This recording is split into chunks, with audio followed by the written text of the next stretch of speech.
cosas. Manda a su propio hijo y juega bajo las reglas del mundo. Usted se dice, no puedo creer que sea tan loco. El amor le confundió el cerebro. Todo lo que tengo que hacer es inspirar a algunos de mis agentes, Herodes, Pilatos, Caifás y los soldados romanos, y hacer que lo crucifiquen, y eso es lo que usted hace. De modo que allí cuelga en la cruz, abandonado por el hombre y al parecer por Dios, sangrando de muerte y clamando, Dios mío, ¿por qué me has desamparado? ¿Qué siente ahora como diablo? Se siente triunfador y vindicado. Por supuesto que no podría estar más equivocado. Este es su triunfo supremo y su derrota suprema. Metió el talón en su boca, lo mordiste y esa sangre le destruyó a usted. Ahora, si eso no es una ocurrencia caprichosa, sino un paradigma de la situación humana, entonces cuando sangramos y sufrimos como Cristo lo hizo, quizá esté pasando lo mismo. Quizá este es el método de Dios para derrotar al diablo. Durante la crucifixión, los discípulos no veían cómo resultaría en algo bueno. De manera similar, a medida que enfrentamos luchas, pruebas y sufrimientos, a veces no somos capaces de imaginar que vendrá algo bueno. Sin embargo, vimos que sucedió en el caso de Jesús y podemos estar seguros que así será también en nuestro caso. Por ejemplo, los mejores cristianos de la historia parecen decir que sus sufrimientos terminaron en acercarlos más a Dios. Así es que esta es la mejor cosa que pudo haber pasado, no la peor. Eso nos dejó con el atributo de que Dios es bueno. La palabra bueno es notoriamente engañadora, comenzó Kreeft, porque aún en los asuntos humanos tiene una amplia gama de significados. Sin embargo, una vez más, la diferencia entre nosotros y Dios es sin duda mayor que la diferencia entre nosotros y los animales. Y puesto que lo bueno varía de manera considerable entre nosotros y los animales, debe de variar aún mucho más entre nosotros y Dios. De acuerdo, dije. Pero si me siento y me quedo impávido mientras un camión atropella a mi hijo, no sería bueno en ningún sentido de la palabra. Si hiciera eso, sería un padre malvado. Y Dios hace el equivalente de eso. Se sienta y se niega a hacer milagros para sacarnos de peligros aún mayores que el de ser atropellado por un camión. Entonces, ¿por qué Él no es malo? Parece que lo fuera, dijo Kreeft asintiendo con la cabeza. Sin embargo, si Dios permite a propósito ciertas cosas que si nosotros las hacemos nos convertirían en monstruos, no necesariamente cuenta contra Dios. No comprendí ese razonamiento. Tendrá que explicar por qué eso es así, le dije. Bueno, déjeme darle una analogía en las relaciones humanas, contestó. Si le dijera a mi hermano que es más o menos de mi edad, podría sacarte de un problema, pero no lo haré, quizás sería poco serio y a lo mejor malvado. No obstante, eso lo hacemos con nuestros hijos a cada momento. No les hacemos sus tareas, no los ponemos en una urna y los protegemos de todo dolor. Recuerdo cuando una de mis hijas tenía como 4 o 5 años de edad y trataba de enhebrar una aguja cuando era una niña exploradora. Fue muy difícil para ella. Cada vez que trataba se pinchaba el dedo y un par de veces sangró. Yo la observaba, pero no me vio. Ella solo siguió tratando y tratando. Mi primer instinto fue ir y hacerlo por ella, ya que vi una gota de sangre. Pero fui sabio y me detuve porque me dije, ella lo puede hacer. Como a los 5 minutos finalmente lo logró. Salí de mi escondite y ella me dijo, papá, mira lo que hice. Estaba tan orgullosa por enhebrar la aguja que se le olvidó el dolor. Esta vez el dolor fue algo bueno para ella. Tuve la inteligencia suficiente para preverlo. Entonces, no cabe duda que Dios es mucho más sabio de lo que yo fui con mi hija. De manera que al menos es posible que Dios es lo suficientemente sabio como para prever que necesitamos algún dolor por razones que no comprendemos, pero que ve como necesario para algún bien final. Por lo tanto, no es malo al permitir que exista tal dolor. Los dentistas, los entrenadores deportivos, los maestros, los padres, todos saben que a veces ser bueno no es ser amable. Es cierto que hay tiempos cuando Dios permite el sufrimiento y nos priva de los pequeños bienes a fin de ayudarnos hacia el gran bien moral y espiritual. Aún los griegos antiguos creían que los dioses enseñaban la sabiduría mediante el sufrimiento. Esquilo escribió: día por día, hora por hora, el dolor cae sobre el corazón, como en contra de nuestra voluntad y a pesar de nuestro propio pesar. Llega sabiduría de la horrible gracia de Dios. Sabemos que el carácter moral se forma a través de privaciones, de subsanar obstáculos, de soportar a pesar de las dificultades. La valentía, por ejemplo, sería imposible en un mundo sin dolor. El apóstol Pablo testificó de esta purificadora modalidad de sufrimiento cuando escribió que el sufrimiento produce perseverancia, la perseverancia entereza de carácter, la entereza de carácter esperanza. Enfrentemos esto. Aprendemos de los errores que cometemos y el sufrimiento que traen. El universo es una máquina de hacer almas y parte de ese proceso es aprender, madurar y crecer mediante las dificultades y las experiencias retadoras y dolorosas. El propósito de nuestra vida en este mundo no es la comodidad, sino la práctica y la preparación para la eternidad. Las Escrituras nos dicen que hasta Jesús, mediante el sufrimiento, aprendió a obedecer. Y si eso era cierto para él, ¿por qué no sería aún más cierto para nosotros? Kreeft dejó que la pregunta flotara en el aire por un momento mientras sus engranajes mentales daban vueltas. Y luego continuó. Supongamos que no tuviéramos sufrimiento alguno, agregó.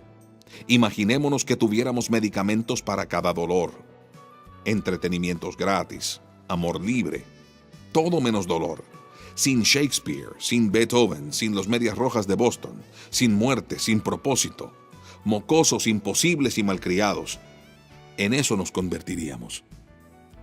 Es como ese viejo programa de televisión, La Zona del Crepúsculo, donde balean a una banda de ladrones de bancos y uno de ellos se despierta caminando en nubes mullidas en la puerta de oro de una ciudad celestial. Un bondadoso hombre con una bata blanca le ofrece todo lo que quiere. Sin embargo, pronto se aburre del oro, ya que todo es gratis, y con las muchachas lindas, las que solo se ríen cuando trata de lastimarlas, puesto que raya en el sadismo. Entonces llama al que figura como San Pedro. Esto debe ser un error. No, aquí no cometemos errores. ¿Me puede mandar de regreso a la tierra? Por supuesto que no. Usted está muerto. Bueno, entonces debo pertenecer con mis amigos al otro lugar.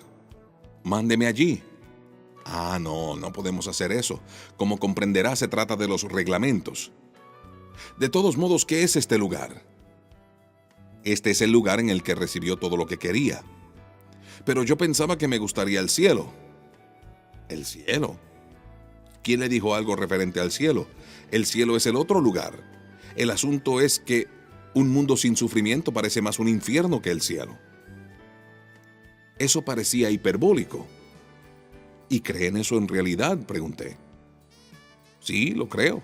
Es más, si no lo cree, hágase la idea de que usted es Dios y que trata de crear un mundo mejor en su imaginación. Trate de crear una utopía. Sin embargo, tiene que pensar en las consecuencias de todo lo que trate de mejorar. Cada vez que use fuerza para prevenir el mal, quita libertad. Para prevenir todo el mal, debe quitar toda la libertad y reducir a las personas a títeres. Lo que quiere decir que ya no tendrían la habilidad de elegir el amor con entera libertad. Terminaría creando un mundo de precisión que le encantaría a un ingeniero, quizá. No obstante, una cosa es cierta: perdería la clase de mundo que desearía un padre. Pista por pista, Kreeft arrojaba cada vez más luz al misterio del sufrimiento. Sin embargo, cada nueva idea parecía generar otras preguntas. Las personas malas salen impunes al dañar a otros a cada momento. Sin duda, Dios no consideraría esto justo, dije. ¿Cómo se puede quedar parado y observar lo que pasa? ¿Por qué no interviene y enfrenta todo lo malo en el mundo? Las personas no salen impunes, insistió Kreeft. Justicia pospuesta no es necesariamente justicia negada. El día llegará cuando Dios saldará las cuentas y las personas tendrán que asumir la responsabilidad por el mal que fraguaron y el sufrimiento que causaron. Criticar a Dios por no hacerlo en este momento es como leer la mitad de una novela y enjuiciar al autor por no resolver el problema. Dios pedirá cuentas a su tiempo. Es más, la Biblia dice que una de las razones para su tardanza es porque algunas personas aún siguen las indicaciones y todavía tienen que encontrarlo. En realidad, retrasa la consumación de la historia por su gran amor a ellos. Pero mientras tanto, ¿no te molestaría tanta cantidad de sufrimiento en el mundo?, pregunté. ¿No pudiera Dios desviar al menos algunas de las más horribles maldades? Un filósofo formuló un argumento en contra de Dios en esta forma. Primero, no hay razón que justifique que Dios permita tanto mal en lugar de aminorarlo. Segundo, si Dios existe, debe de existir tal razón, por lo que, tercero, Dios no existe. Kreeft fue comprensivo con el problema, pero no aceptaba esa solución. Eso es como decir que es razonable creer en Dios si 6 judíos mueren en un holocausto, pero no 7. O 60,000, pero no 61,000. O 5,999,999, pero no 6 millones, dijo. Cuando se traduce la declaración general tanto en ejemplos particulares como ese, enseña lo absurdo que es. No puede haber una línea divisoria. Es verdad que hay algunos casos en los que cantidad se vuelve calidad. Por ejemplo, el agua hirviendo. Una vez que la temperatura llega a 100 grados centígrados, se obtiene un nuevo estado, el gaseoso, y se aplican las leyes de ese estado en lugar de las leyes del estado líquido. Sin embargo, en el sufrimiento no es así. ¿A qué punto el sufrimiento desmiente la existencia de Dios? Esto no se puede demostrar. Además, puesto que no somos Dios, no podemos decir cuánto sufrimiento es necesario. Quizá cada elemento de dolor en el universo es necesario. ¿Cómo lo sabemos? Me supongo que una persona pudiera decir, sí, siento el dolor, así que eso es mucho sufrimiento en el mundo, dije sonriendo. Ajá, por supuesto, exclamó Kreeft.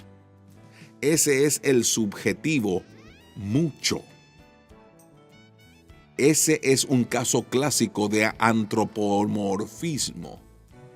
Si yo fuera Dios, no permitiría tanto dolor. Dios no podría estar en desacuerdo conmigo. Dios permitió ese dolor y por lo tanto no hay Dios. Hace un momento dijo que hace falta algún dolor. Eso indica que hay un significado del sufrimiento, dije. Si es así, ¿cuál es? Un propósito del sufrimiento en la historia ha sido conducirnos al arrepentimiento, dijo él. Solo después de sufrir, solo después de los desastres como en el Antiguo Testamento de Israel, las naciones y las personas se vuelven a Dios. De nuevo, enfrentémoslo. Aprendemos a las malas. Cito a C.S. Lewis diciendo, Dios nos susurra en nuestros placeres, habla a nuestras conciencias, pero nos grita en nuestros dolores. Su megáfono es el que levanta a un mundo muerto. Y por supuesto el arrepentimiento nos lleva a algo maravilloso, a la santidad, ya que Dios es la fuente de todo gozo y toda vida. El resultado es bueno. A decir verdad, mejor que bueno. Simplemente expresado, creo que el sufrimiento es compatible con el amor de Dios si es medicinal, reparador y necesario. O sea, si estamos muy enfermos y nos hace falta una cura con desesperación. Y esa es nuestra situación. Jesús dijo, no son los sanos los que necesitan médicos, sino los enfermos. No he venido a llamar a justos, sino a pecadores.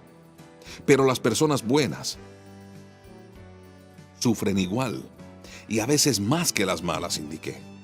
Eso es lo que impresiona tanto el título del libro de Kushner, cuando las malas cosas le suceden a la gente buena. ¿Cómo es esto justo? Pues bien, la respuesta a eso es que no hay gente buena, respondió Kreeft. ¿Qué me dice de ese viejo dicho, Dios no hace chatarra? Sí, desde el punto de vista ontológico somos buenos. Todavía llevamos la imagen de Dios, pero moralmente no lo somos. Manchamos su imagen. El profeta Jeremías dijo, desde el más pequeño hasta el más grande, todos codician ganancias injustas. Y el profeta Isaías dijo: todos somos como gente impura, todos nuestros actos de justicia son como trapos de inmundicia. Nuestros actos buenos se manchan con intereses personales y nuestras demandas de justicia se mezclan